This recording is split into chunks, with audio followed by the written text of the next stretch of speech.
আমি তো ভাই রেডি। আপনারা কি সবাই রেডি? তো যদি রেডি থাকেন তো চলুন আমরা আপনাদেরকে সাথে নিয়েই আমাদের পথ পাড়ি দিচ্ছি। হ্যালো এভরিওয়ান, আসসালামু আলাইকুম। কেমন আছেন আপনারা সবাই? আলহামদুলিল্লাহ, আমি তো অনেক ভালো আছি।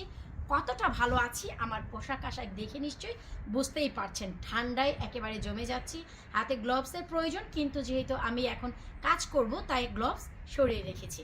তো যাই হোক, আজকের যে ভিডিওর বিষয়বস্তু তা হচ্ছে মেইন গার্ডেনের যে বেড থাকে আমাদের 2024-এর জন্য, সেই বেডগুলো তৈরি করা।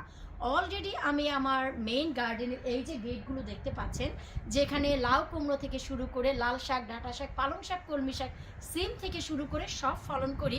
এই বেডগুলো আমি অলরেডি কিন্তু তৈরি করেছি 2024-এর জন্য, যার পর্ব 1, 2, 3, 4, 5 পর্যন্ত আপনারা দেখেছেন। তো আজ হচ্ছে আমার গার্ডেনের 2024-এর জন্য মেন বেড তৈরি করার পর্ব 6 আপনারা দেখতে যাবেন।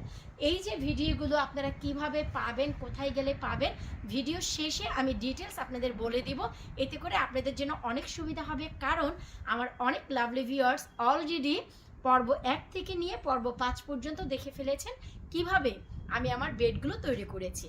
তো এখন পর্ব 6-এ আপনাদের আমন্ত্রণ জানাচ্ছি। তবে কিছু কিছু লাভলি ভিউয়ার্স অলরেডি বলেছে যে ভিডিও আমরা পর্ব 1, 2, 3 অথবা 3, 4 অথবা 4, 5 পাচ্ছি, সিরিয়ালে সবগুলো পাচ্ছি না। সব ডিটেলস আমি ভিডিও শেষে আপনাদের বলবো। প্লিজ ভিডিওটি না টেনে শুরু থেকে শেষ পর্যন্ত দেখার চেষ্টা করবেন, এতে করে আপনারা জানতে পারবেন যে মেইন গার্ডেনের বেড আমি আমার সবজির জন্য কিভাবে তৈরি করি। প্রতি বছর আপনাদের অজস্র ভালোবাসা, অজস্র কমেন্টের এই ভিডিও হচ্ছে আজকের ভিডিও।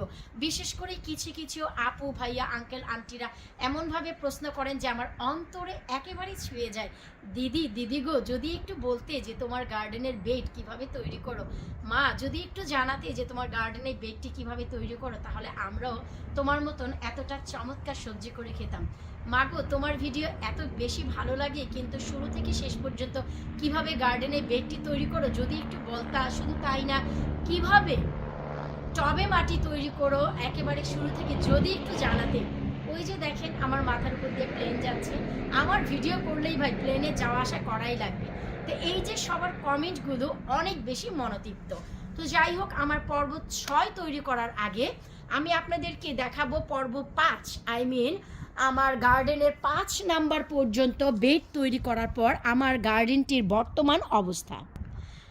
শুকর আলহামদুলিল্লাহ, এই যে আমি আপনাদের নিয়ে যাচ্ছি অনেক বেশি ঠান্ডায়। আমি বাহিরে এসেছি আমার লাভলি ভিউয়ার্সের জন্য। এই যে মাচাগুলো, যা আলহামদুলিল্লাহ সামারে সব ভরে যাবে। আর এই সেই সাইড যেটি হচ্ছে আমার সেচি শাকের। এই যে দেখুন, আপনারা যেমন বলেছিলাম আমি সেচি শাকগুলো সব নিজে নিজে মরে যাবে, এই যে দেখুন মরে গেছে।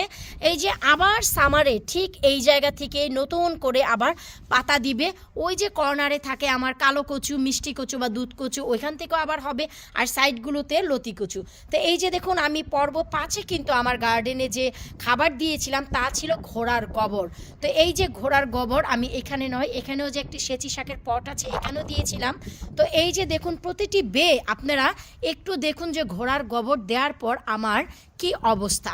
এই যে প্রতিটি বে আপনারা দেখলে বুঝতে পারবেন যে ঘোড়ার গোবর দেওয়ার পর বর্তমান যে মাটির অবস্থা তা কেমন আছে।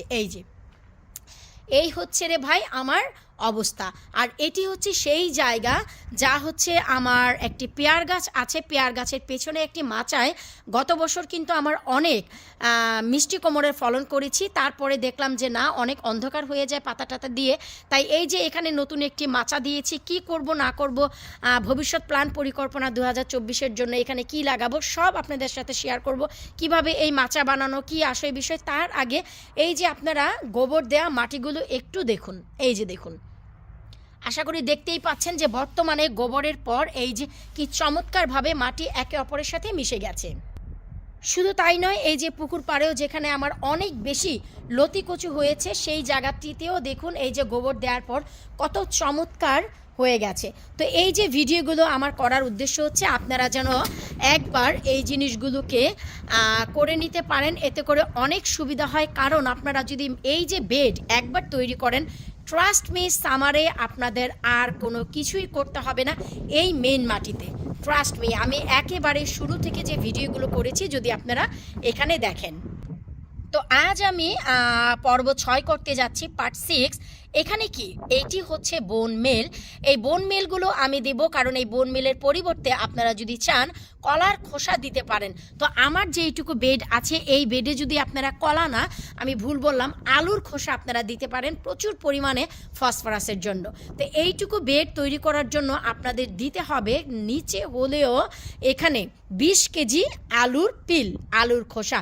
তো ভাই তত কিন্তু আমরা বানাতে পারি না। আমি যেমন 10 কেজি আলুর খোসা অলরেডি জমিয়েছি, তো অনেকে হয়তো বা জমায় না। তো যারা জমায় তাদের কিন্তু এই যে বোন মিল এটা দেওয়ার প্রয়োজন নেই।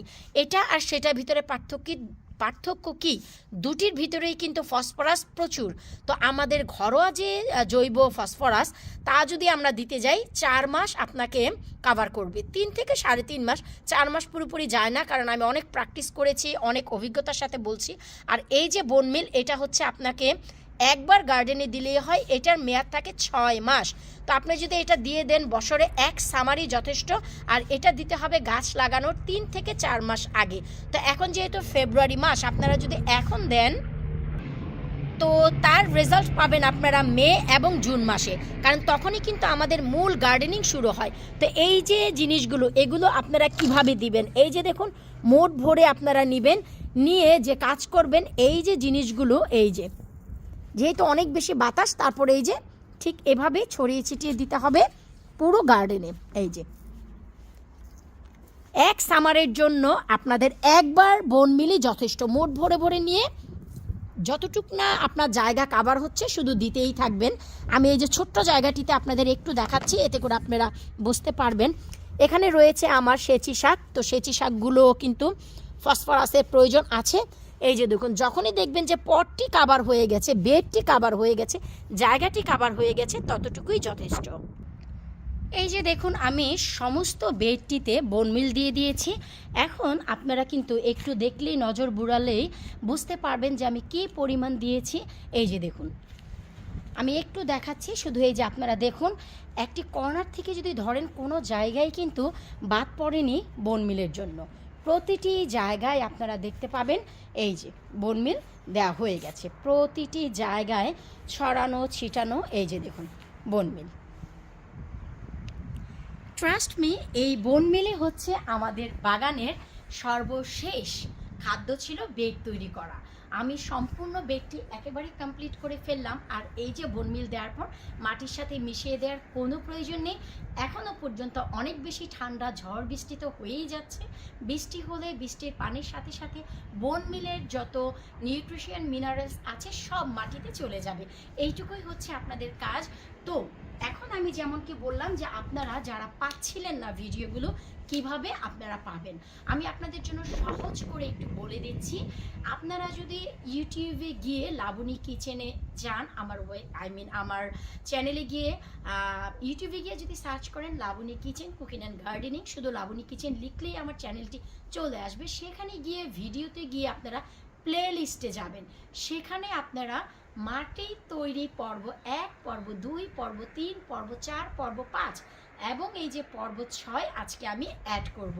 আপনারা আমার চ্যানেলে গিয়ে ভিডিওতে ঢুকবেন, প্লে লিস্টে গেলেই আপনারা একেবারে 2024-এর জন্য গার্ডেনের মাটি তৈরি 1 থেকে 6 পর্যন্ত সবগুলো ভিডিও অনায়াসে পেয়ে যাবেন। আপনারা যারা লাভলি ভিউয়ার্স অনেক বেশি প্রশ্ন করেছিলেন যে আপু কিভাবে পাবো, কোথায় পাবো, যদি একটু জানাতে।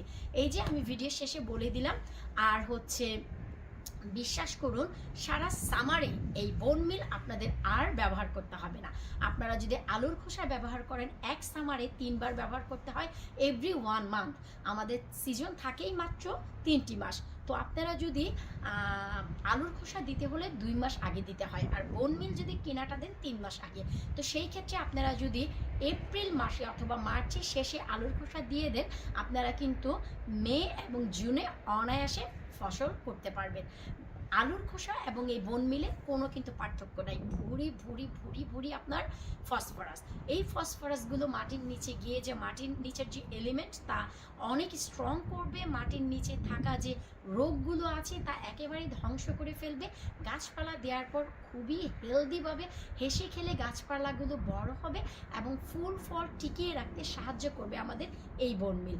তো ট্রাস্ট মি, প্লিজ আপনারা মাটি তৈরির ভিডিওগুলো এমনভাবে সেট আপ করবেন, আমি যেভাবে মাটি তৈরি করেছি ঠিক সেইভাবেই যদি মাটি তৈরি করেন, আপনাদের গার্ডেনের সফলতা 2024-এর কেউ ধরে রাখতে পারবে না, এটা আমার গ্যারান্টি।